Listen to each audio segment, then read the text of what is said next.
The weak elves of Ulthuan fear us, for our ways are the true ways. They fear what they cannot understand, and instead cower behind the lines of their false history. Fools and cowards, it is but a matter of time before we wipe them from Ulthuan and regain our rightful place as masters of that isle. And from there, we shall take the world. Dark elves to high elves. I hate you and I want you to die. High elves to dark elves. I don't think about you at all.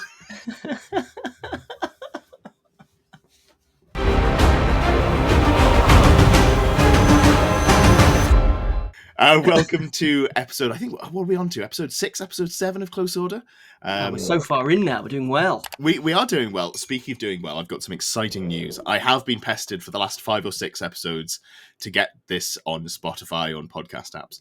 It is on podcast apps now. You've done it. No way. We thought it couldn't be done.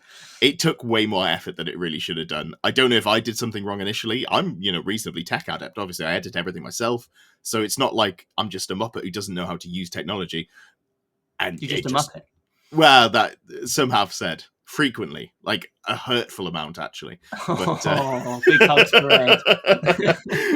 But yeah, no. So there's on, and I will put some links down in the description. I should probably make a new updated link tree with just all of our specific links. That might be the best way to do it. So if you want to see us on Spotify, or hear us on Spotify, I should say, that will be down below. And I think I put it on something else. Find out. Click the link. Put it on Apple Podcasts as well, Ed? Maybe. Does it come up on all of the podcasts? I think I've done 3. I think I did 3 that felt super worthwhile to do. One of them was going to be more hassle. So it might be Apple Podcasts needs more work. But one of the major ones I will get done as soon as it's done. Anyway. And is the podcast channel the name the same as the YouTube channel? Yeah, it's Close Order. It's Close Order. So you'll be able to find us. And like I say, I'll put the link in there as well. Okay, so we search by Close Order Podcast and not Old World 6++. Yeah, because you'll never find that. Because the SEO on anything with pluses in is actually really bad. So. Oh, is it? Interesting. Yeah. We need to have a talk about that, actually. I'm thinking that maybe we need to rebrand, but it's okay. We'll do that off stream. And you can find out about that later. So. But I've got the merch, Ed. I've got the 6++ logo. It'll still be associated with the team. It's just, Anyway. So this is actually Lewis's episode. Lewis is running the first of his Old World events. Do you want to lead us into that? Do you want to just give us a quick intro? Tell us what's going on with that one? Yes, fear me, everybody. I'm taking over today. So this is going to be a beautiful disaster, I think, because we're going to do some live action pairings from the Saffron Fantasy Lamb for this weekend. As Ed says, this is my first ever Old World event. So very much excited. Been really looking forward to this for the last couple of weeks. Actually, now it's started to get a bit closer, and I've seen people drop their army lists into BCP and things like that. So very much looking forward to it. We are going to be keeping the usual Saffron energy that you all know and love from the 40k events. We don't tend to run the kind of cutting edge competitive events, and that sort of event is going to be well catered for elsewhere with the square based events and the UKTC events that are coming up. So we try and keep that friendly atmosphere, a bit more of a chilled day until Ed turns up and crushes everybody's dreams. So yeah, that's very much what we're about. We did actually do a previous episode of Close Order where we went through the event pack in a bit more detail and the decisions I'd made when setting up the event. So would encourage everyone to go back and listen to that if you're interested to know how we're actually going to run the event on the day. But we've got 22 players, 3 games over the course of the day, so your classic RTT. I think this first event just one day, and probably my next one will just be a one day, just as we kind of build the community and get people involved before we start thinking probably into 2025. We start thinking about some 2-day events and going up to GT size. So. Well, yeah, I mean, days, but we're going well. You say build a community. You're sold out, aren't you? 22 players, all sold out. Which actually happened quite quickly. And clearly, obviously, I released the tickets when the hype train was definitely rolling right at the start of the edition. So perhaps I picked up a lot of players there, but we've got quite a lot of local players and a lot of players that have been to my 40k events and have now transitioned across to playing Old World. So I'm hoping they're coming because they think they can get the same sort of atmosphere and energy that they get out of the Saffron Slam 40k events, and they bring it across to their old world games as well. But I think that's the sign that we're not just kind of attracting the same old world players that potentially go to the Square Base GT up in Nottingham. We have got a group of local players or a new kind of burgeoning local community, which hopefully can become regulars at these events, and we can really push the hobby on in this part of Eastern England. You might have a bigger local group as well, because it turns out there's a second club in Saffron Walden, that you just didn't know about, and they didn't know about you. So maybe you'll have an even bigger pool of players to draw from. Yeah, that was hilarious. I got invited to another event in Saffron Walden the other day. I was like, sorry, what? Don't you know who I am? But also, that's exciting. This is my town. What are you doing in here? And anyone that doesn't know Saffron Walden, it's not a big town. We've got about 20,000 people. Like we're talking small to medium sized British town. And yet there's this whole other Warhammer scene going on that none of us in the first club seem to know anything about. So the first club. Oh, them's fighting words. All right, but very quickly, before we get on to the exciting list review and pairings, which I'm actually really excited to do, let's have a quick run through of what we've been up to beforehand. So I'll do a quick overview of the content we've put out, and then we'll talk about any hobby that we've been doing, and then get straight into the good stuff. So over the last 2 weeks, we've had a couple of meta reports. I've looked at weeks 1 and 2 of the Square-based online tournament, looked at some interesting trends, did it in the format of a made-up weather report for a country that doesn't exist. I hope the reception to that is good, which is great, because I really enjoy doing that. It's very silly. They're genuinely excellent. It's very silly, but it's great. I did have, and I'm not. If this is you watching it, I don't mean you malice, but someone did say, have you considered talking about week 3 before the week's over? Which I understand. Like, I get that you want to be up to date, but also, my time machine has broken. I can't see the results until they're finished, so I'm going to have to wait on that one. But Thursday there will be... They just want more of you, Ed. That's the thing. They can't handle the so little amount of Ed they're getting at the moment. Only 4 videos a week at the moment. Yeah, I don't know how people are going to cope. But yeah, those are great fun. Week 3 will be coming out on Thursday. As I said a couple of weeks ago, I am... After the tongue-in-cheek, but not entirely tongue-in-cheek lashing that I got on the Square-based podcast, I thought that is a fair point. I should let them talk about their content first. So I'm making sure to put it out on a Thursday after they've had a chance to do their podcast. Of course, I decided to do that, and then they were covering AOS Worlds. So week 1, there was just nothing that came out at all. But the premise is still fine. So yeah, a couple of those come out. One of those will be coming out on Thursday as well. There's a getting started with the Lizardman video. I'm going to be looking to put one of those out every couple of weeks. Looking to, if you want to get into the hobby, how to buy 1,000 points of relevant models for under £150. It's all well and good just being like, this is the cheapest way you can get into the hobby. Also, your army's terrible. So I'm looking at stuff that's actually playable, but also cheap and efficient to buy. Then we did talk about Troll Horde, which is one of the Arcane journals that was in Judging the Journal, the ongoing series where we dissect the extra rules that you get if you are one of the lucky armies that have got their faction book early. We do have we've rebranded it. I'm now just calling it Hobby Roundup, because Quest for the Hobby doesn't actually describe what it is anymore, and I've changed the thumbnails. So if you want to see what 6++ as a team has been up to over the last month, that is out there. This month we were joined by Alex, who is going to Saffron Slam, which is very exciting. So you'll see some of the models that he'll be taking with him. And then there are a couple of battle reports, and both of them are Skaven. So that's exciting stuff. I'm having a blast with Skaven. I think I found a way to make them a legitimately good army, which is genuinely so fun. Basically, you march gutter runners 24 inches around the board, and you just throw stuff and get behind people. It's like playing Eldar against a really slow army in 40k. So if you come from 40k, you'll immediately understand what I'm doing. I'll do some more videos on that, because I think it's worth talking about. Was it a challenge to find a list that worked? Did you go through many iterations of lists that were just complete disasters? So actually no, because I have been thinking about Skaven for a while, and I have thought about what I wanted to do with Skaven for a long time, and then I actually started putting them into practice relatively recently. So I'm just pulling up Discord here, because I need to credit a chap on our Discord. I don't know if it's a chap. I need to credit one of our subscribers here. Oh God, what's he called?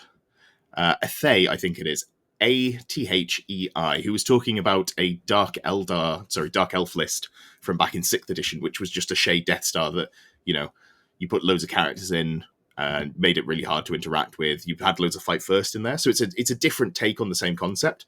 But yeah, I kind of knew what I wanted to go with quite early on. And also, someone else in the chat whose name I've forgotten again, who commented on a couple of the videos, did post his Skaven list, and my first video was a twist on that, just testing out how good the Rattling guns are.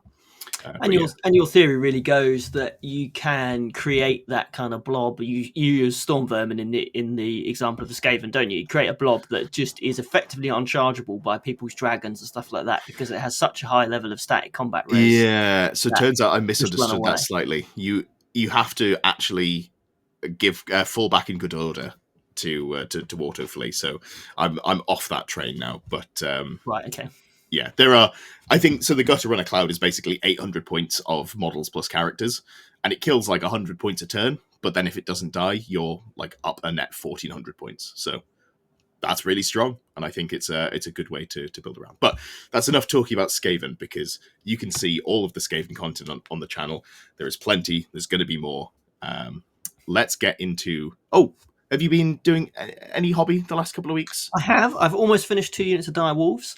Very nice. They're coming together. As I said on the hobby roundup, I use a Games Workshop painting tutorial. I'm not adverse to using Games Workshop painting tutorials. They're very good. They're very useful.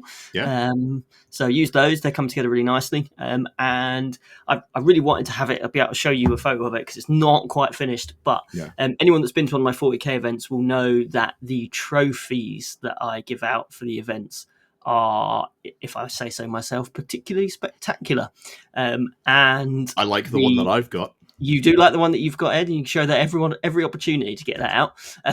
I have been working with a guy that makes my trophies to come up with a suitably old world trophy, which I'll have to share on the socials and the Discord once it's built. But it's a big throne with like the top half of a vampire kind of like exploding out the top of it. So he's like almost like Nighthaunt style, but he's coming out the top of it and he's just got like hair and it's just spot on. It's really good.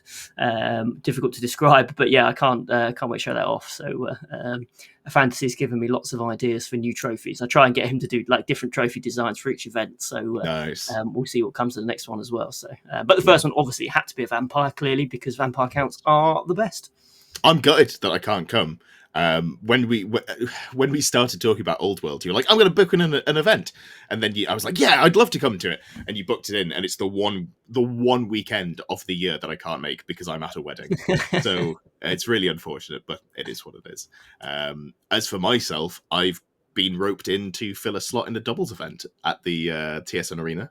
Excellent. So that's not this weekend coming, it's the weekend after, so I'm going to be taking 1,000 points of Skaven, not the Gutter Runner Cloud. That doesn't fit into 1,000 points, so I'm just going to play some cool stuff as opposed to anything that's particularly good. It's doubles, who cares? But I do need to strip some models, so I've received these in the post. Those are Poison Wind Globadiers. And those bad boys. Yeah, I'm paying like 14, 15 quid a pop for these, which doesn't feel good. But that's how much they cost if you buy them retail. I managed to get one from my local Element Games as well, which was good. So I need to strip those down and get them painted, because Poison Wind Globadiers are definitely a vibe that I'm enjoying. Who's your partner in the doubles? Someone I've never met. So a lovely chap called Tom. He seems sound. He's a friend of Richie. Obviously Richie, who did State to Play with. Really lovely chap. I know Richie well at this point. It's one of his mates, and he was like, "We need someone to fill the gap." So I trust his judgment, and there should be some fun content coming out of that, because it'll be going to a doubles event with someone I've never met. I think we can probably do something there, because YouTube has broken my brain already. I think it's going to be Skaven and Empire. That very meta combination. Yes, definitely. All artillery, then drown them in clan rats. Yeah. Whereas everyone else will be playing dragons. So, but it should be fun. I'm really looking forward to it. It'll be a laugh if nothing else. Yeah. All right. That's enough waffling. Let's talk about the important stuff. So, the easiest way to show you this, so you can actually see it and see the percentages, is we're just going to go full screen. You're going to have to forgive us. You won't see our faces for a whole 2 minutes. I hope you can cope. Audio listeners, I'm I'll sorry manage. I'm sorry there's no stats on screen for you. So, do you want to give us a run through on the Saffron Fantasy Slam stats? Yeah, I think it's slightly ironic, Ed, that the first time that we've done an episode that is going to be on podcast feeds, we've put a load of visual stuff in. So That's I'd say really that's funny and I excellent just planning. hadn't thought about it. No, yeah. So got a good mix. I think with a couple of surprising lead factions. I think as we think we've seen across a lot of events, Bretonians coming in quite a lot. 14% of the field. Same with the vampire counts. 14% of the field as well. Both quite common factions from what I've seen anyway. Clearly, obviously, Bretonians, you've got the starter boxes, and then vampires. Just everyone loves vampires, so get them chucked in. And I think, the Soulblight Gravelord models are amazing, aren't they? So it's a very easy draw. But I think our first shock is our joint highest represented faction for the Saffron Fantasy Slam are the Dark Elves. The quote at the start of the episode, the weak elves of Ulthuan fear us. The Dark Elves are here, and they're here in force, Ed. What do you reckon? I'm super jazzed about this. I love Dark Elves. I think there is an interesting build that you can go with Dark Elves. I haven't quite nailed it down, but I think Cold One Riders... So this comes down to whether your TO allows you to... Because the wording is kind of ambiguous. If you take the Wizarding Hat that gives you stupidity, but you're also level 1, you put it on a character in a Cold One brick, which already has stupidity, and then you take the Troll magic lore, because it's just a lore of magic, and it says you can take any of them, and then you take Big Smarts, that would give you a reroll on your stupidity test. Right. So, if that's allowed, having a level 1 reroll your stupidity test, I think Cold Ones are actually pretty snazzy. And also they play a double dragon list very well, I think. So yes, maybe one for me to try out down the line, but I've got too many things I want to do. I also want to play 12 gyrocopters. I'm cooking something up with that, but there's only so much time in the day, and I have less of it than some other people, so I've got to just deal with that. You've Anyway, got to paint 1,000 clan rats first, Ed. So I don't know what's your why you're planning other armies. well, that's fine. I'm just going to do the. I think the plan is to do the new AOS Skaven half in a 24-hour painting video. That's the goal. So Good. That gets it out the way. So anyway, let's just talk about the faction stats here. This is the interesting stuff. Dark Elves. That's why we're here. 3 players playing Dark Elves. That's incredible. I'm a huge fan of that. Yeah, I'm going to be really interested to see how well they do, because everyone seems to think they're not that amazing. So I think we'll see how we go. Again, we're deliberately not making this the most competitive event in the world, so I guess take a pinch of salt. But if making an event slightly less competitive encourages people to bring factions they wouldn't otherwise bring, then I am personally all for that. So moving into the kind of middle of the pack, a couple of players each for the High Elves, the Orcs and Goblins, the Tomb Kings, and the Warriors of Chaos. Again, I think we're kind of seeing that represented across a lot of other events, that those factions are getting a good number of players. But unfortunately, at the bottom end, we don't have any Lizardmen or any Skaven, Ed, I'm afraid. We are not represented at this event at all. If only I could have been there. I think Skaven in general have been quite low in the representation figures anyway, haven't they? Yeah, they definitely have. And I think Empire are one that the real world hobby lag has kind of taken a toll on. People have only just sort of semi-recently realised that the full Empire gun line is actually really, really good. Yes. So I think that number will be going up over time. But there's only 22 players, so I don't think we can draw meaningful statistics from this. But it is cool to see some of the less played factions in attendance and in great numbers. 100%. And obviously this is going to be not just the first event I've run, and although I'm not playing at this event, it'll be the first event I've attended as well. So I'm very much looking forward to seeing 22 Old World armies laid out across the hall. I think that's just going to be a sight to behold. And 3 of them are Dark Elves, and I'm all for it. Well, I'm going to chat with one or two of the guys who are going. I think just one. So I've seen some very nicely painted Bretonians. So you'll have a blast with those. Let's get onto it then. I reckon we should have a look at the lists, and we're going to maybe not spend super long on each one because there are 22 lists, and we try to wrap this up in under an hour. But we're going to go through each of the lists and then have a look at the pairings. I think was the plan. So first of all, let's alternate off. I'll go through this one. We've got a Chaos Lord on Dragon. It is an absolute beefcake. So you've got the Ogre Blade. So you've got, your Strength 7, AP 2, D3 damage, double Favor of the Gods. So if you're making your what's the roll called? In your command phase, roll a d6 for each of your characters if you want to get a buff, or on a 1 you get Stupidity. This just gives you 2 once per game rerolls and that, and you can start stacking the buffs up on this. You get 2 rerolls. Okay, that's interesting. Yeah, so you get 1 per, and he's bought 2 Favor of the Gods. They're extremely common magic item, 5 points each. Big fan of that. Mark and Nurgle, so you're only going to be hit on 6s instead of being hit on... your 6s to hit you have to be rerolled, which is annoying, especially if you've got quite a high weapon skill that you might have stacked up by being favoured by gods. So it's a good combination there. So this is a beefcake. Oh, yeah, and then Enchanting Aura. 17 points. Oh, yeah. So many points. Yeah. Enchanting Aura, that is everything in base contact with you strikes last. Great. So yeah, you're going to hit something hard firsthand. Then there's a Sorcerer Lord, level 4, Battle Magic with Marcus Inch. So you're going to hopefully be throwing out 2 really good magic missiles. Maybe also get Spell Familiar and Infernal Puppet as well. Just skip those. So 5 of the spells. So you're almost certainly getting everything you want out of that lore, which is Pillar of Flame, Fireball, Arcane Urgency. Everything else in there is nice, but not sort of essential. Yeah, and then Infernal Puppet. That is an aura of if your opponent. I think your opponent has to roll 3d6, drop the highest for casting their spells in a 24-inch bubble. Wow. It's not okay. It's very not okay. It's a strong magic item for sure. So great start here in the core. In the character, sorry. Speaking of core, there's a unit of Chaos Knights. They are undivided, which is interesting. A lot of the time you'll see either Slanesh, but I think that's better for Chosen, or you might see Khorne, because Khorne gives you Frenzy, getting you up to 2 attacks, I think is quite important for something like Chaos Knights.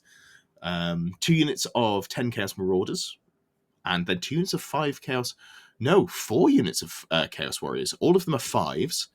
All of them have shields, and then 2 of the squads have halberds. That's interesting. I wonder if this is just sort of a hobby choice, or if it's I have a plan for all of this, because MSU close order MSU for redirecting and move blocking is not bad, especially if you're battle magic. You can Arcane Urgency something. You can theoretically put them in marching column and just march 5 models right up the board and go, what are you going to do? You can't get around me. So this is definitely a list to look out for, I think. And then we've got a unit of Chosen Chaos Knights. They've gone for the full plate upgrade, so they've got their 2-up save Lancers and 3 Dragon Ogres as well. Dragon Ogres, obviously very good. The only thing that I dislike about this list is there's not more Dragon Ogres. You would just fill it with Dragon Ogres. I have looked at playing Warriors and Beastmen purely for the Dragon Ogres. So there's that. I'm just going to sort of whiz through these. Anything that you want to shout out, do stop me. So we've got Alex's list here. Alex of 6++ playing Ogres. Do you want to give us a quick run through? Do you know Ogres at all, or should I give you a run through? I have played Ogres once. So we've gone for 3 characters here. We've got the Tyrant, the Bruiser, and the Firebelly. The Firebelly's been upgraded to level 2 Wizard, given the Ruby Ring of Ruin, classic, and has the Battle Magic. The Bruiser is the Battle Standard Bearer in this list, with a Cannibal Totem, which gives you a 5-up regen. Yes, gives 5 regen because you eat stuff, but it also means that you are slower at pursuing things. Pursue 1d6 instead of 2. Which I think is classically very much Ogres. And you've got Talisman of Protection as well for the ward save. Tenderizer is a massive weapon as well. It's a stupid amount of damage. It's basically a great weapon that is it D6 damage? It's something dumb. It's mad, very big and hitty. I remember it charging into my skeletons and killing lots of skeletons. So So then we've gone for in the core. We've got 6 Iron Guts with the Gut Lord, 6 Ogre Balls, 5 Ogre Balls, 10 Noblar Trappers, and 2 Saber Tusk packs. Saber Tusk packs, I guess, in there just for the redirecting. I've never come across Noblar Trappers before. If you charge them, you have to make dangerous terrain tests, and they can stand and shoot. So if your Bretonnian Knights charge them, and theoretically, if they kill 2, they've made their points back, which is very funny. Something to note here, the Gut Lord has got an Obsidian Lodestone for Magic Resist 1, and also the Rune Maw. So if you target this unit with a magic spell on on a 3+, you have to pick a different unit. So interesting that he's gone for magic resist and that, but I think what he's probably going to do is put 2 characters in there and just have like a Death Star, and he wants it to be survivable. Yeah, I mean, that's how I've seen Ogre's played before. You just wang all your characters into one big blob and... Either full Death Star or full MSU, I think, are the 2 extremes that you see a lot of Ogre players go for. Yeah, then the special, we've got 4 Mournfang Cavalry, really, really excellent cavalry, with the Fistful of Laurels magic item on the champion, and the Bull Standard in the Standard Bearer. Yep, so Bull Standard is reroll impact hits, and I want to say Fistful of Laurels is something to do with rerolling leadership tests. I think it might be a once per game reroll leadership tests. It's a good upgrade to put on your champions. That much I do remember. Yeah, definitely. And you don't want that unit running away, so that's good. No. And then we've got the 4 Lead Belchers with Lead Belcher guns. They, every time I've played them, they've just run away from my terror-causing Terrorgeist, so I have no idea what they do. I don't think they do very much, but I don't think they're like an actively bad unit. I think they're just a little bit maybe inefficient. Yeah. But this list does really want some chaff clearing, and all Alex does have is the Battle Magic Ruby Ring. So maybe they're actually worth the price of admission there. Definitely. It'll be interesting to see how Alex gets on. We've got Andy Dalton, who's got a Dreadlord on foot. No, sorry, on chariot. We've got Knight Assassin, who sits in a unit and isn't revealed until afterwards. He's going to have to write that one down. A level 4 Supreme Sorceress with Demonology and a Dark Pegasus. Tome of Furion, I think, is a +1 spell known. Ruby Ring of Ruin, you know what it does. It's fireball. Everywhere. Yeah, so this is what I would expect like an old school Dark Elf list to look like. So I wonder if he's an old school fantasy player with old models, because he's got a Brick of Warriors with spears, 10 Dark Riders with crossbows. That's pretty fun. They have Scout. I believe they're also skirmishers, so they're just going to go somewhere and start blapping. More Dark Riders, and then some shades, big Brick of Harganeth Executioners with the Rampaging Banner for rerunning charges, 5 Harpies, and double Reaper Bolt Thrower. This feels like a proper infantry army style. Yeah, we love it. This is what we like. I love infantry hammer.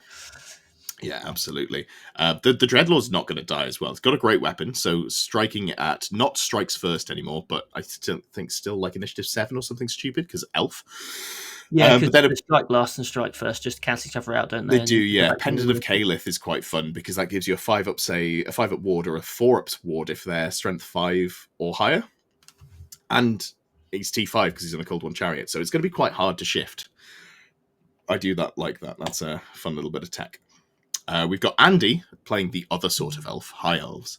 There were no Wood Elves as well in your list. You missed that one. Oh, yes, no Wood Elves. I also forgot they existed when I went the other sort of elf and just went straight to High Elves. So here we go, the other sort of elf. This is a print on a griffin, which you don't see a lot of. You normally see people go straight to dragons, but I think griffins are lovely models. So yes. Hopefully it's the one that you get from Isle of Blood, because that is real beautiful. Bargain at 361 points as well. Look at that. Genuinely, yeah, like that is cheap for a beta lord on monstrous creature. I was going to say cavalry.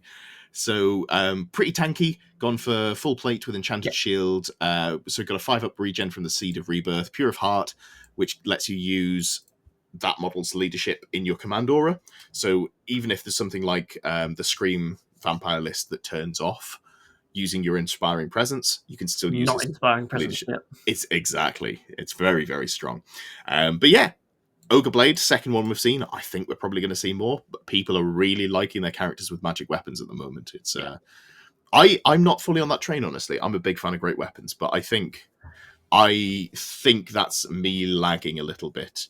Yeah, we've been having that discussion about my Vampire Lord on Dragon, haven't we? It's can we make a dragon that's relatively cheap? And the minute you start spending 40, 60, 70 points on a magic weapon, you've sunk a huge amount of points just into giving the character the ability to kill ethereal effectively. I mean, obviously each of these weapons come with their own buffs, but broadly that.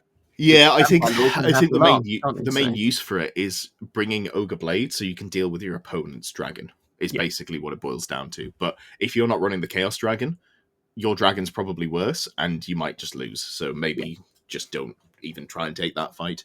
Got a level 4 Archmage with high magic with the upgrade Warden of Saffron and the Sword of Heoth. This is fun. This means that it's going to be sat in with the Swordmaster brick that are down here, 15 of them, and going to try and just be ethereal all game. That's quite fun. Good luck killing me with, you'll just hit me with fireballs and then I'll melt. But I really like it. And also you can give them extra attacks as well. So that's a spicy little meatball if it all sort of goes to plan. Very class canon, but if it works, it works. We've also got a Noble on a Sun Dragon. Again, 3-up save, 5-up regen, Blood of Calador, the upgrade to let them take the dragon there. I think that gives you Impetuous as well, and +1 weapon skill, and maybe +1 initiative. So a fairly cheap beta character that you can't really control, but who cares? Just sort of pointed at something, you go, dragon. Quite like that. In the core, some Illyrian Reavers, great unit, just a cheap skirmishing scout unit. Not as cheap as other factions, but you're an elf, so you take what you can get. Brick of 10 spearmen with a detachment of 10 archers. You don't see a lot of detachments, but I think this works quite nicely because you probably want to take the archers anyway. So why not just take the benefit there? Another 8 archers and then 20 Lothan Sea Guard. We don't see a huge amount of them, but I love this. Razor standard. They only have warbows, so I don't think they get any armor bane inherent. But on a 6 to wound, you get armor bane 2 from the Razor standard. Nice. And you get to stand and shoot at any range, and then you get to reform immediately after you stand and shoot. So you go 2x10, you volley fire, your opponent gets close, you shoot them, your opponent gets, charges you stand and shoot with the front rank, you reform, you go, I'm going to do some damage with spears because I'm initiative elf plus thrusting spears, which takes me up to, I think, initiative 6. So I'm hitting humans at the same time, even if they charge. Lord help you if you've got great weapons, because I'm going straight away. Yep. And then you just try and win on the combat res from the stand and shoot and the stacked up ranks and everything else there. So I like it. Is it just the one unit of Sea Guard you can take in core for high elves, or can you take multiple? No, I think you can just take multiple. I just don't know if they're good enough to. I think you might not even run one, but I think if you take one, you're not upset at it. I really like them. When I was playing high elves, I was playing them. And then, as we said, big unit of swordmasters, drilled, war banner for a little bit of extra combat res. Honestly, I'm not sure you need that. I think you just use them as a blender unit, but I haven't played with them on the table, so what do I know? And then a single Eagle Claw Bolt Thrower. I like to see these in pairs, but the elf ones are quite expensive, so they're quite hard to shave points and find those. They are terrifyingly accurate, though. Yeah, oh, yes, they are. Right, this one's your wheelhouse. We got some vampire counts. Vampire counts, baby. So, classic Master Necromancer, level 4 Wizard, Dark Magic, gone for instead of Necromancy. Mm-hmm. And the Necromancer is on the Zombie Dragon. I know, isn't that fun? Oh, that's amazing. I love it. Okay, no, this is right. The more I'm reading this is very different to my list. I love it. It's got the Skull Staff as well, which does some things. We've got the... Is that you've forgotten what it does, or is it just does something good. All right, so please continue. Also, you're going to look that up for me. Got the Strigoi Gold King as well. Hand weapon, general, wizard level 1, battle magic. Also with the Ogre Blade, seeing it again. And this one is on a Terrorgeist. So that's 2 dragon-based things in the characters so far. Yep. And then we've got the White Lord, Battle Standard Bearer, who's given the Skeletal Steed, but no actual magic banner. So just clearly taking it for the reduction in unstable and the reroll to leaderships, I guess, for the reduction in unstable. Reduction in unstable, but also key unlocks the Black Knight's core. I think you have to take a take a White Lord, and I think it gives you Graveguarder's core as well if you wanted that. But it looks like they've gone for the Black Knights. So gone for the core. They've gone for just a Bat Swarm, just 3 of those. Good little redirects, that sort of thing. Then a massive unit of Black Knights, so 10 Black Knights here. Heavy armors and shield with barding, so fully kitted out. And we've got the standard of Hellish Vigor, again, which I can't remember what it does, but it makes you faster, I think, of some kind. No, it gives you the reserve move. That's what it does. It does, yeah. I'm glad you remember that one. It made you faster somewhere. For those of you at home who wanted to know, the Skull Staff gives you +3 inch range to your Dispel rolls and gives you +1 to dispel, which is very strong because it means turn 1, if you deploy on the line, you might be able to dispel your opponent, whereas they can't if you go first. And you're dispelling at -1 as well, aren't you? So that's always tasty. You can position to cast your spells, but also dispel your opponent when it comes into their next turn. Yeah. So that's quite nice. Yep, 2 units of dire wolves as well. 2 units of 5 by the looks of it. So just classic chaff pieces. Unit 3 Vargeist. I have not used Vargeist yet, but I've heard good things. They put out quite a lot of attacks by the sounds of it, so something worth considering. And in the rare slot, we have the Blood Knight. So he's upgraded them to give them drilled, and they have gone for the full plate armor and barding as well with a full command. So we all know how much I love my Blood Knights. Unit of 7 of them is a choice. It's very, very expensive and very, very vulnerable to things like ruby rings. So it's going to take some careful positioning here. When actually, when you look at the number of units overall in the list, you've got 2 big units of cavalry and 2 dragons, effectively, plus some chaff swimming around. So they are definitely at risk of being targeted. But I'm really looking forward to seeing this one in the flesh, actually. I think 7 is actually the lowest I'd go for Blood Knights. They're, they've got a 2-up save from the plate armor, but I assume they're probably going to be in range of the Master Necromancer, who's going to be, healing 4 of them a turn and just being a real pain in the backside. So I like that. This is very much straying away from the max screams. There is one in the list, and that's, I think, literally just because you have to take a Terrorgeist if you want to take a mounted Strigoi Ghoul King. So this is a really aggressive list. And I think I've always erred in the caution of just taking 5 Blood Knights, because if you take 5, you still have enough points to take the Terrorgeist, but he's put the Terrorgeist on the Ghoul King, so kind of already has the same amount of dragonness that I have in my list, but allows him to take the Blood Knight as well. So interesting. I'm really going to be interested to see how the zombie dragon with the necromancer on it does, because I'm not sure you want to be charging that into combat. No, but we're seeing quite a few casters on dragons at the moment. I think it's a strong. It gives you like a big command aura. It gives you, a little bit of a threat depending on what you're doing. Yeah, I like it. I think it's solid. It's 215 points though to put it on a dragon. That's quite expensive, isn't it? Well, it's not that much. You just put him on Abyssal Terror instead and still be flying around? I mean, you could just put him on a Mortis Engine. Yeah. If we're going down that line, so yeah, I like it. I'm a big fan. I am sort of just looking at how long we're taking on these. We might want to speed up on these. As fun as it is to talk through all of them, we'll just give you the cliff notes in this one. So this is Ben's list, and Ben is the first person to name his units. So I'm not going to try and pronounce them, but a big fan of that. So this is fun. He's got a Tomb King on the War Sphinx, a Hierophant, level 4 Elementalism caster, a level 2... that's just a Tomb Prince with a Ruby Ring of Ruin, level 2 caster on foot as well. Brick of Skeletons, a unit of... 2 units of...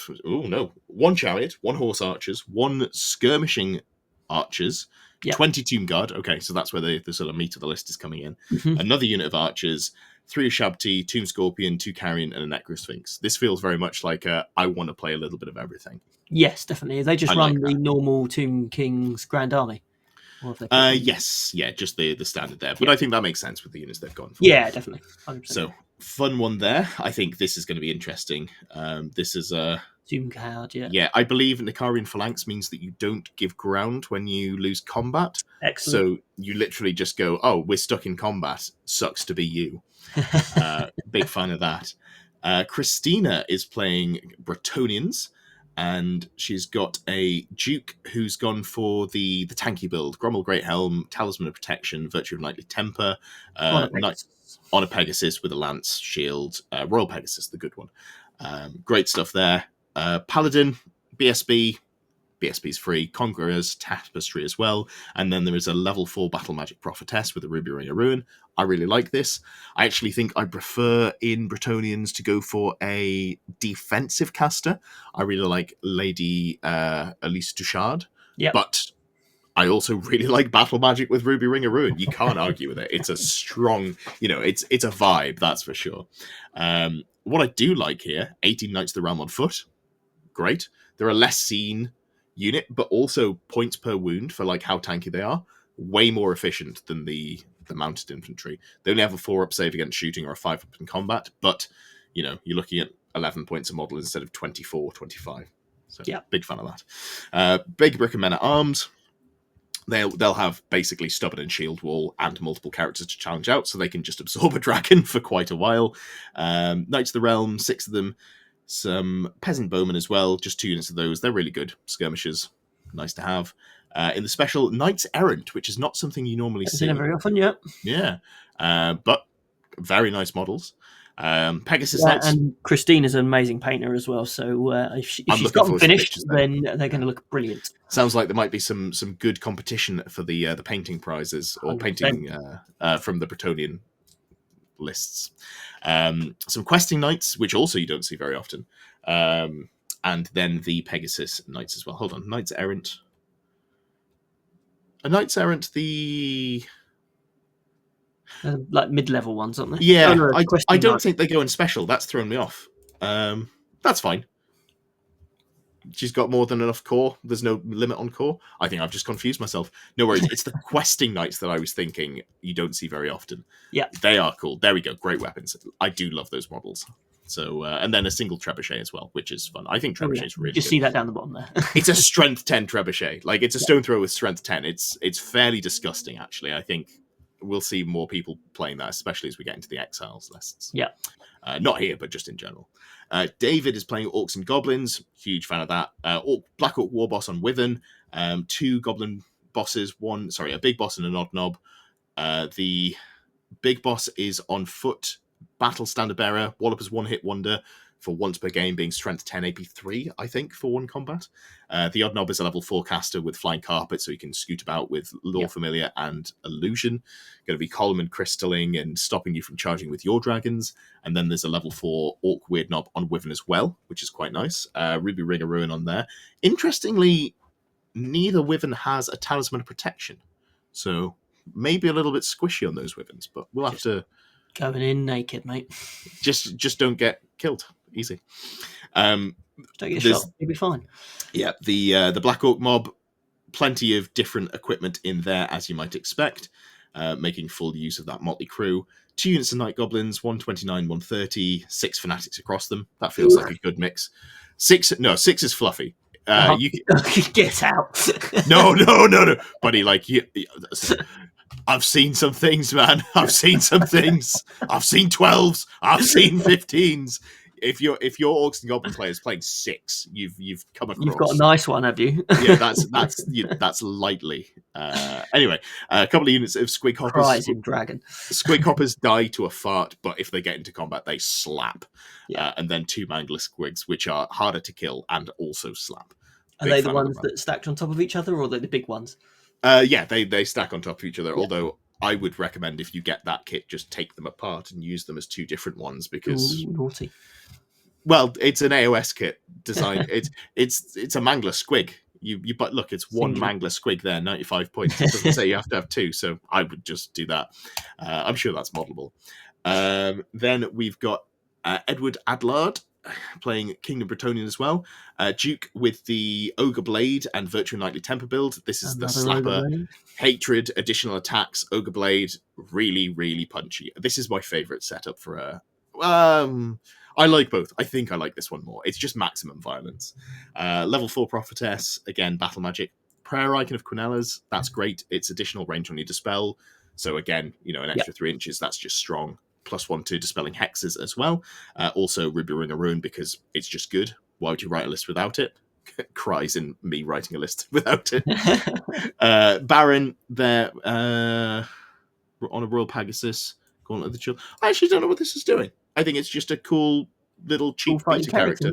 Yeah, it's not really got any upgrades, which is, you don't normally see them without upgrades, but I'm interested to see how that performs. You'll have to let me know. In the core, we've got a big brick of Men at Arms, a unit of Knights of the Realm. People are sort of moving away from Knights of the Realm. I think typically running just the minimum on them because they're not the most efficient. They don't kill much, but they're still cool. They're quite cheap. So 1 unit feels pretty okay. Gone for a War Banner here as well. Give them a little bit more. There we go. Static res, Yeah, I think that makes sense. A couple of units of Peasant Bowmen. You'll see this in every list. They're very good. And then into the special, 2 units of Pegasus Knights. Fuck yeah. This is They're where that great. Baron's going. Yeah, one has the blazing banner. One has the blazing banner. That turns off its flaming attacks, so it turns off regen for Troll Horde. Yeah. And Banner of Shalons. This unit can't be stood and shot by a missile unit. So 2 nice banners there. Big fan of that. Grail Knights, just very efficient cavalry. Huge fan of that. They're expensive, but 5 feels about right. I like 6, but I think 5 is not. You're not wrong to take 5. Falcon Horn of Fridmund. That is the item where you take a leadership test in your command phase. It's not one use only. You just get to keep using it. And if you pass, your opponent's models can't use fly for that turn. So very good. You still get to, because for some reason. Great. Edward Keane is playing... Edward. Yeah. Not me. Oh, I wish I was there. Edward's playing Empire. I'm a huge fan of this list. I did have a quick look at it earlier. He's playing a beta general on the Imperial Griffin, giving him the Ogre Blade, which I don't know if I'd have done, but I think in this list you want to use the Griffin as like a defensive, like stay away from me piece. So the threat of the Ogre Blade, I think, is more offensive than the general, who I think only has... It might be 3 attacks, it might be 4, but Empire characters are not the most fighty. White Cloak is nice. It's a 5-up ward and a 3-up against flaming attacks, if memory serves me well. Then we've got a level 4 wizard, a couple of engineers, because of course you are. It's a gun line. 2 units of knights. Knights are very good in core. State troopers. You don't see them as much, but I like the models. So, yeah, go for it. Empire archers, triple cannon, hellblaster volley gun, steam tank. There's no messing around here. This is just Empire Gunline's real good. This is a list I could see doing well. Although I wouldn't have minded seeing like a unit of like 10 crossbows, or maybe a little bit more to sit on a hill in deployment and just do something from there. Yeah, a bit more anti-chaff shooting might be useful there, mightn't it? Because there's no guarantee you get a hill. Yeah. A second or third battle magic wizard as well would be really nice. Yeah. That's when it really starts to get spicy. But and I see this making a mess of that vampire counts list. So potentially, the hellblaster volley cannon just annihilates the Black Knights. The cannons take down all the dragons, and then we're laughing. Someone's laughing. Then we've got another Tomb King list. Jamie Balcom. Here we go. The big absolute hero of the Imperium. For those of you who don't know, Jamie's a very good 40k player. He's also very lovely. I really like Jamie, so I'm super jazzed that he's come over to Old World. I think when we last played him at teams, so I didn't play him personally, but my team played him. I think we won. God, that feels like a while ago. But he, like me, hadn't been playing all that much 40k because he had transitioned to Old World. So big fan of that. Shout out Jamie. Mortuary Cult as well. Mortuary Cult, yeah. Love Mortuary Cult. Bone Dragon General, great stuff. Level 2 BSB, just very efficient character choices. No points wasted there. Necro Serpents with the Terrors Below. Unit of 6 of Shabti, some Tomb Swarms, some Warriors. 1 Necrosphinx in special, 2 Tomb Scorpions, Casket of Skulls, Necrosphinx, and Screaming Skull Catapult. Now, I'm not saying that Jamie watches our videos, because this seems like an amalgamation of the two. I recognise this list then. No, I think it's more just that when you're playing Mortuary Cult, the good stuff is very obvious. Yeah, great list here. Love to see it. I think Jamie's going to do well. I think so, but Jamie does have some competition. It's not open and shut. We'll get onto someone else's list down the line. Lee Puntis, Demon of Chaos, walk right up to them. I don't know Lee, but that's a fantastic game plan. I like that. Bloodthirster. It doesn't have the Armor of Khorne, which gives you a 5-up ward all of the time and heavy armor. So that might be something to adapt in the future, because currently his ward save is turned off by magic, which is a little rough. Yeah, it is a T6 model, so you're not dying to magic missiles, but you are dying to all of those Ogre Blades. So, yeah.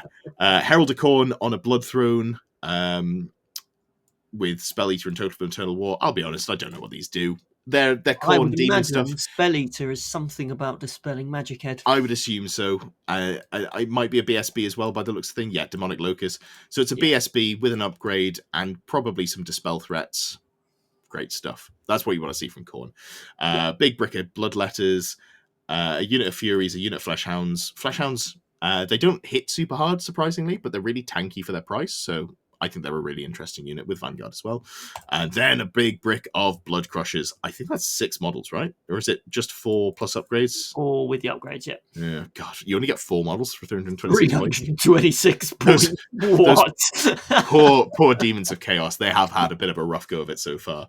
And then a Soul Grinder as well. I love that. Soul Grinder is so good. It is it's a melee beast. It's a decent shooting unit in an army that needs shooting, and it has a reserve move despite being huge and a behemoth. So you move, I think it's got a 9-inch move. You move 9, you get your lumbering pivot because you're a behemoth that you then shoot. At the end of the shooting phase, you move 9. You gotta make, like, you can surprisingly, like, run circles around people with a Soul Grinder. I know this because it's happened to me, and it sucked. I was like, but it's so big. Why is this happening? And I'm trying to turn my ogres to face it. It was bad times.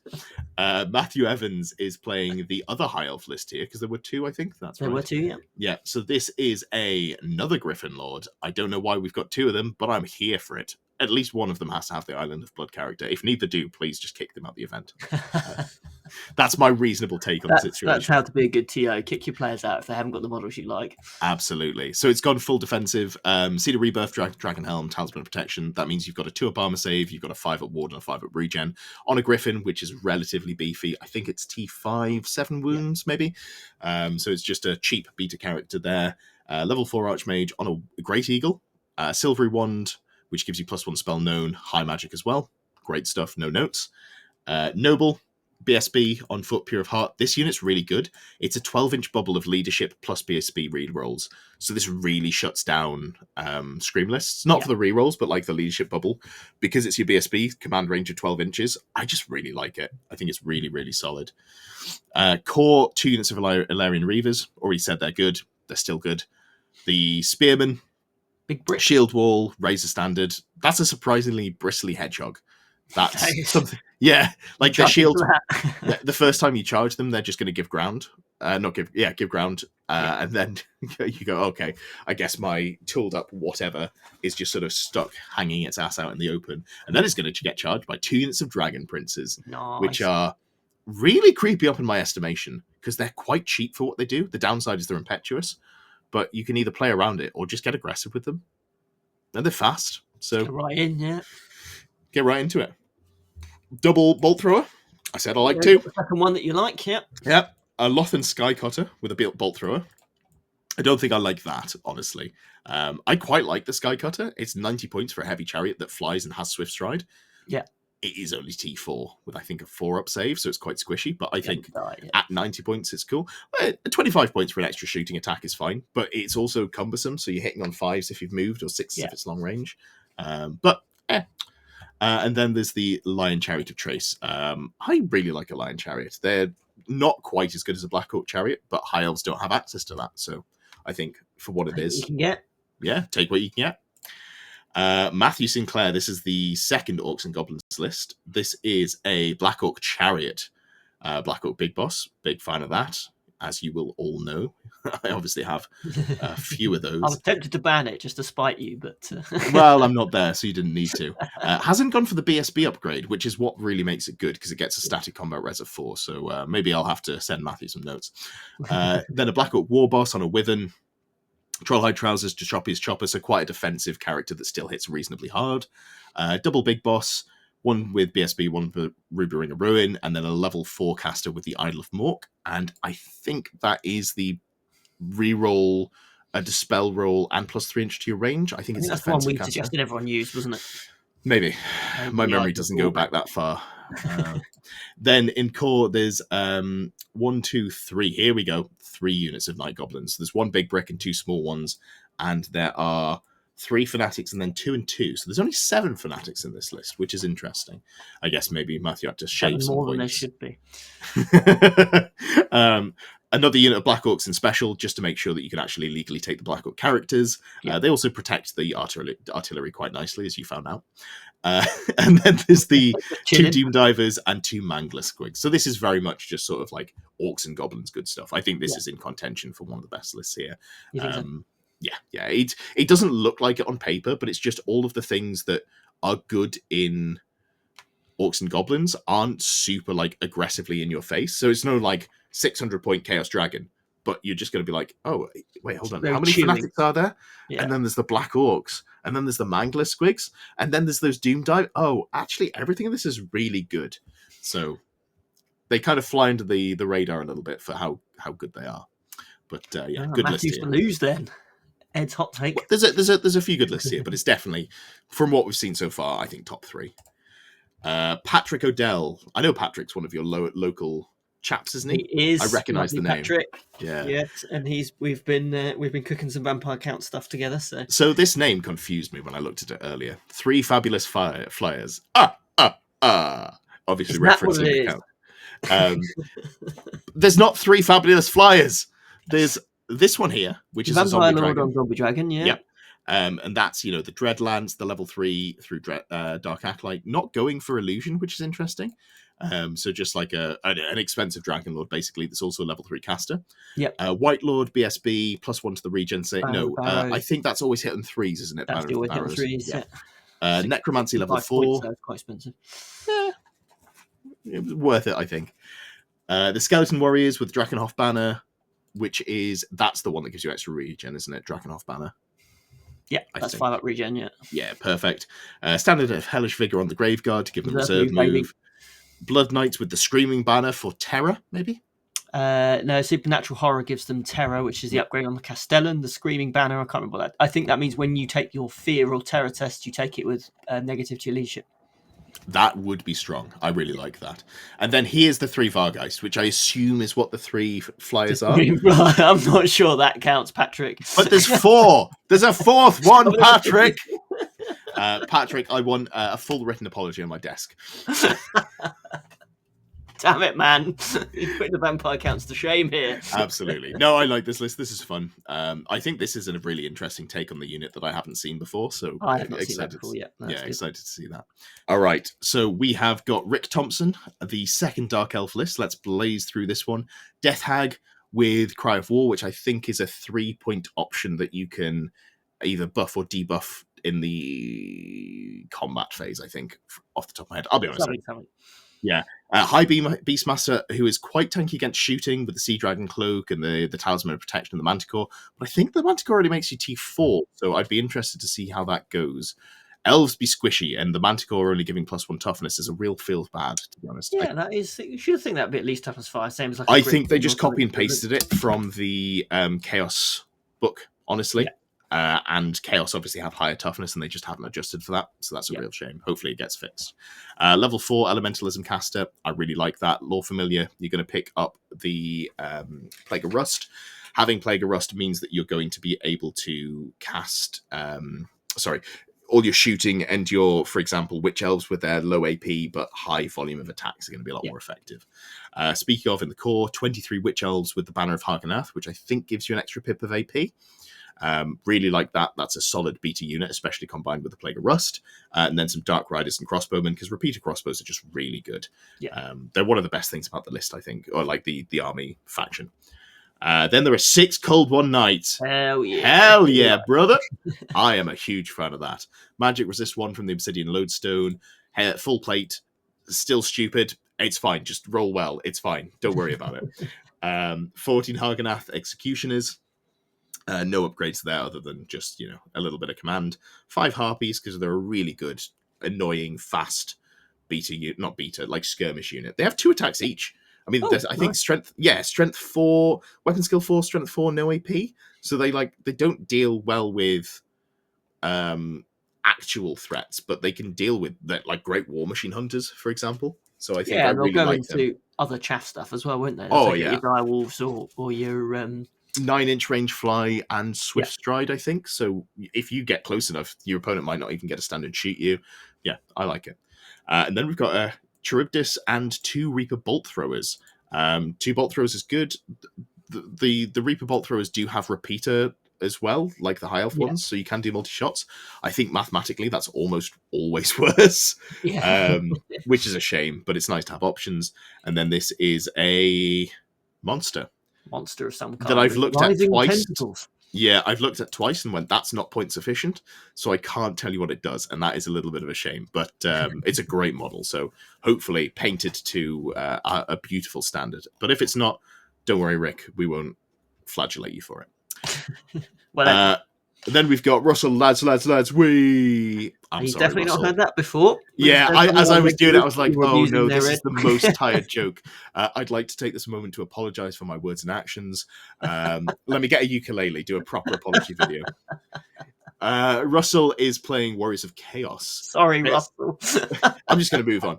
Chaos Lord. So this is interesting. Chaos Lord on a Chaos Dragon, no marks, with the Dragon Slaying Sword. So that means against anything other than monstrous creatures, you are making strength user attacks with AP 0.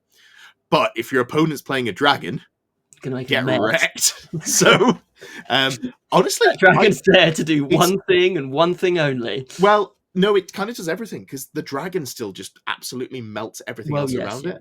So, it's interesting. I don't think I'd do that personally. Like, it's not something that I'm comfortable running. But also, if my opponent had it, I'd be worried.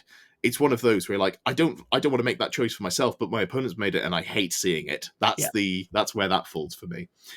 Sorcerer Lord, level 4 on Foot Law Familiar Demonology.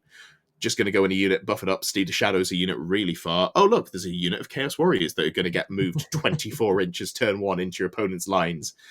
That is the gimmick. It's a great gimmick. And there's also a BSB in Chariot there. Oh, not even a BSB, just an Aspiring Champion. So a cheap character in a Gorby's Chariot. Nice and beaty there. I'd like to have seen a great weapon there, I think. Or maybe even halberd. Maybe a great weapon. Couple of units of Marauder Horsemen. I really like them. They're undivided, so they're nice, skirmishy style units. And then, oh my god. Oof, that's I have not looked at this list before. 521 points of Chaos Chosen Knights. Mark and Nurgle. I'm assuming that's just the builder that he uses probably has like multiple tick boxes and just hasn't unticked. It's obvious which one it is. He's paid for the Mark and Nurgle. Drilled, Brazen Collar, Rampaging Banner, Full Plate. So Rampaging Banner is reroll charges. Brazen Collar is, I think, magic resist. Yeah. Either +1 or +2. It might be 2 because it's Khorne. So, that's a scary, scary unit. This is a fast list. This is a Lord on Dragon, 10 Chaos Knights, 20 Chaos Warriors, including the character, that are just going to 12-inch march, so 24 inches towards you. Turn 1, you're going to be in charge range. Or like setting up for turn 2. So that's interesting. This is a full violence list. Scott McHugh. Shout out to Scott. I know he watches some of the videos because he comments in the chat. Oh, good man. Welcome, Scott. Looking forward to meeting you. So Scott is part of Triple Crown Wargaming. My brain went blank there. I was just about to have a panic. So Scott is part of Triple Crown Wargaming. I'll put a link to the channel down below. You should check them out. When I was starting to play Warhammer Fantasy Old World, they were one of the channels that I was watching battle reports for. Great content. They've been around for a while. They did, I think, previous editions of the game. I'll be honest, I didn't watch that stuff because I wasn't interested in 8th edition or similar. But good content for Old World. Definitely give them a look. So, Scott is running a really nicely painted Duke. Scott's one of the chaps in the chat I was talking about. Excellent. You'll get to see that one. Ogre Blade, Syrian's Lockets, that turns off multiple wounds, and Killing Blow. Virtue of the Knightly Temper. So this is basically just a beta character. It's going to hit hard. That's what's happening. Level 4 Prophetess, Elementalism with the Ruby Ring of Ruin, and the Green Knight. Green Knight is, I think, weirdly underutilized by Bretonnian players. So annoying. Just comes on, is a pain to shift. You choose where the Green Knight comes in. If your opponent manages to get rid of it, never fear. Roll a die. Might come back. It's such a pain in the backside to deal with. And you have to have it off the board at the end of the game to get points for it. And it's 275 points. So it'll do a lot of damage. It'll take a lot to get rid of. And then if your opponent rolls well on turn 6, you're just like, oh, sorry, guess you don't get that 275 points you budgeted for. Sucks to be you. Oops. Yep. Then there's a Paladin, no upgrades, just on a Brett Warhorse. 9 Knights of the Realm. Antlers of the Great Hunt, which does a thing that I've forgotten. I want to say it might have Move Through Cover. Move Through Cover, I think. Yeah, that sounds about right to me. War Banner here. 6 Knights of the Realm. 12 Peasant Bowmen, 3 Pegasus Knights, and 6 Grail Guardians. Falcon Horn on the Grail Guardians no flying, there. please. No flying, and there's a lot of flying in this army. There's going to be some fun games, Bretonians versus Bretonians, where Everything's on the floor. both are. Yeah, I mean everything still moves pretty far, but not having the fly is good. I mean, it shuts down a lot of vampire lists because it's clear it's the fly units that can march and use the and avoid the kind of being undead rules about not marching and being generally quite slow. So shutting all that down, your dragon's only moving like 5 inches at that point, 6 inches. So 6-inch base, I think, but just cast Hellish Figure, and I think it's Hellish Figure that gives the reserve move, and then problem solved. But the Terrorgeist full scream list, this is very good against the Falcon Horn. But yeah, no, good list. It feels like there's not much in it, but everything in it is going to hit pretty hard. So good to see there. Seb Redwood is playing Tomb Kings. This is a level 4 on Bone Dragon with Staff and Awakening, so you can do additional reanimations. Is this the once per game item? I can't remember how that one works. We looked at it a while ago. My brain's gone.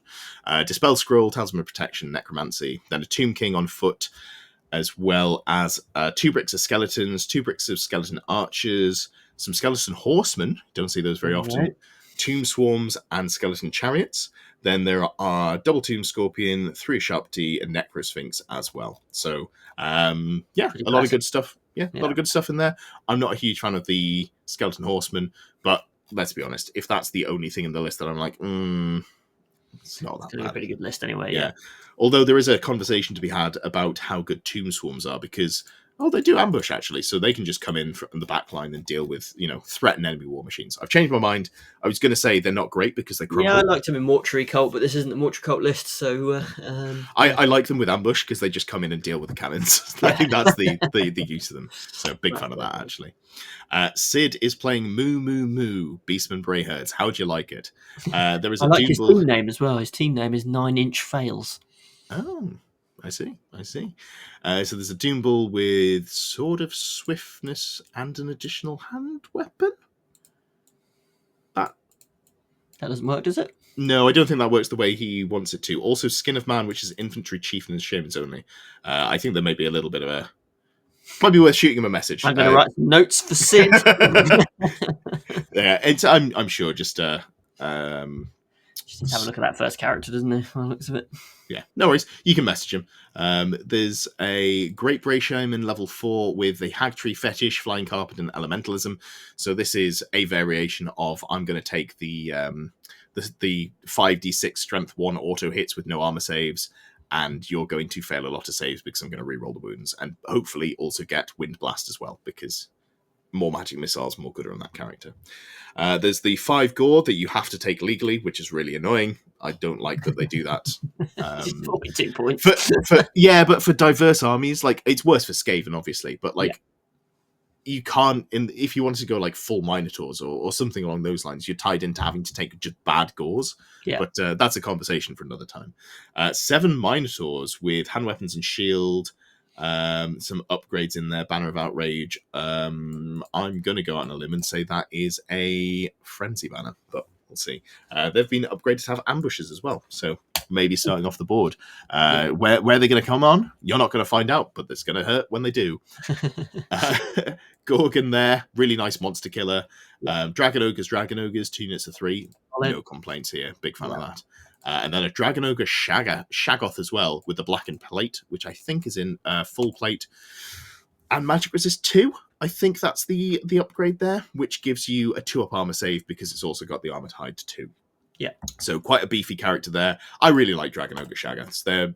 If I run Beastmen at some point, it'll be probably Minotaurs plus Dragon Ogres plus Minotaur Lords, because all of those things bring me so much joy. But there's a lot of fun stuff in here. I really like this list. Tim Jones playing Dark Elf Draft. Sorry, Tim, your time is up. It's real now, my friend. Yeah. This shit's getting real. Absolutely. So Supreme Sorceress level 4 with Dark Magic. A Master with the must be a BSB with the Razor Standard Talisman Protection. I think this might be a handwritten list. I think that's old school. Who knows if this is right? I'm not checking it. Yes, you are. You're the TO. Dreadlord, Blood Armor, Ogre Blade, Potion of Full Hardiness, so ignoring terror is nice. Shield as well. Okay, cool. So that's probably going to go in with the Warriors, or the Blackguard, maybe, or the Executioners. Oh, man. This list is just 3 bricks of infantry with just some stuff around it. That's fun. I like that. I hope this does well. I like that.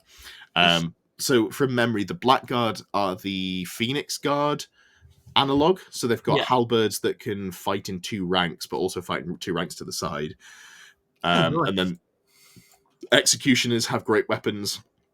They're only AP 1, but I don't think they have strikes last. I think that's the trade-off there. Right, okay. And then War Hydra. Yeah, cool. Fun. Like it.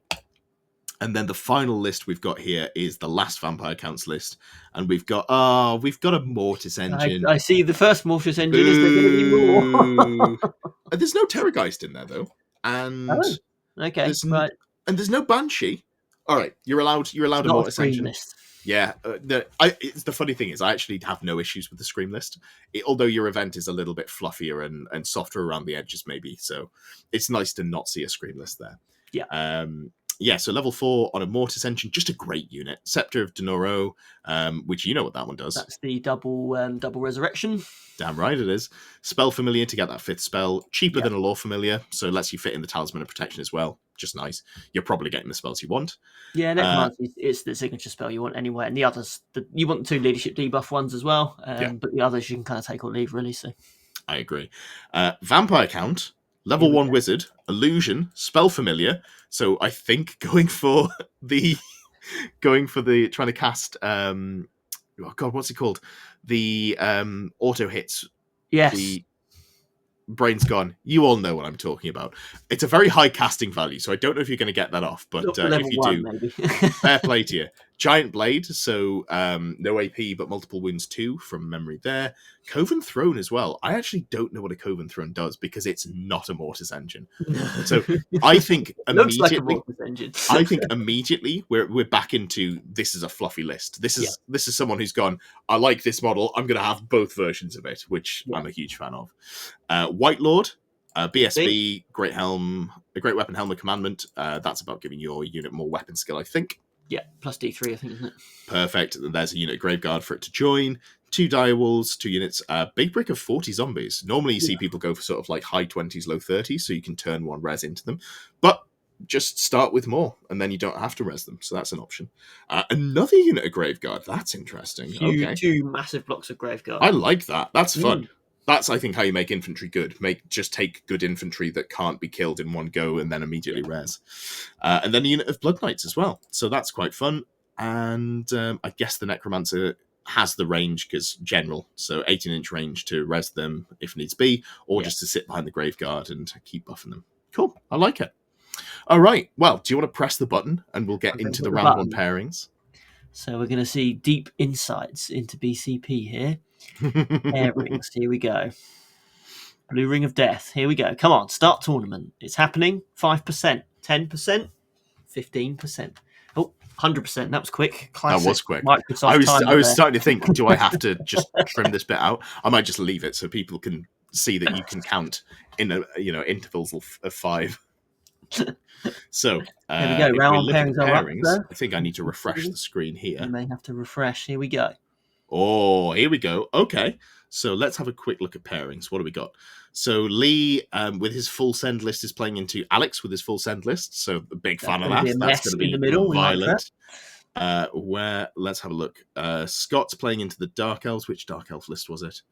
It was the one with the Beastmaster. That'll be interesting.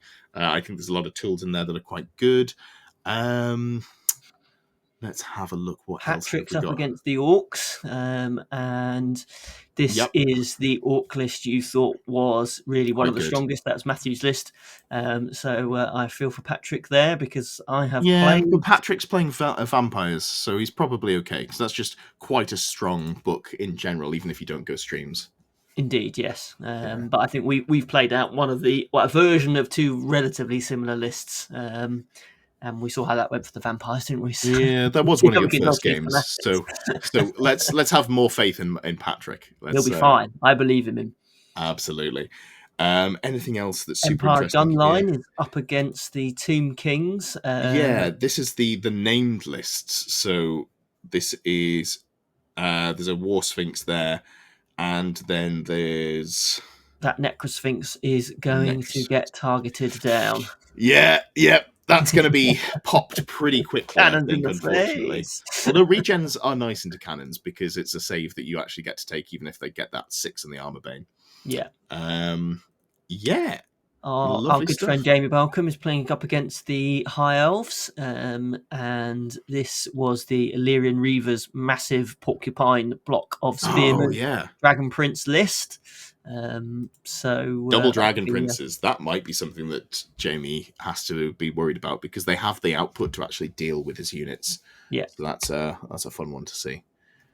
Interesting. Excellent. You got any? I mean, you probably shouldn't say. Actually, you shouldn't show bias as the TO. So who do I think is going to win? I think. I mean, and this is cheating a little bit, but just based on the names alone, I think either Scott or Jamie has the sort of my vote to do very well. That's the secret. If you're ever predicting how an event's going to go, just go for the people that you know are quite good at the game, and it's you're more likely than not going to be one of those. I'm going to look like a fool when it turns out there's some like ex-9th age, international player who's just rocked up and like, yes, I will destroy you all and dismantle you.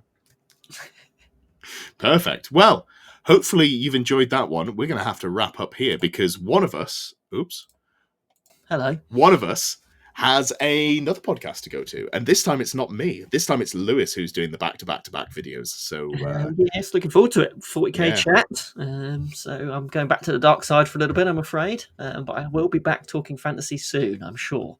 Absolutely. All right. Well, I guess we'll have you back soon. Well, thanks for watching. We will be back in 2 weeks' time, and we will both have an event to talk about at that point. So we'll have some results from Saffron Slam and also my doubles event. So looking forward to that one. See you later. See ya. Thank you for watching. If you haven't already, there's a link to subscribe over here. I really appreciate the support I've received over the last few months, and I'm looking forward to improving the channel and bringing you more content as the months go on. Down below are all the links. There's the Element affiliate link, all of our links to Discord, the 40k sister channel, everything else that we're doing down below. And on this side, there's another video. You don't have to click it, but you could. You could click it.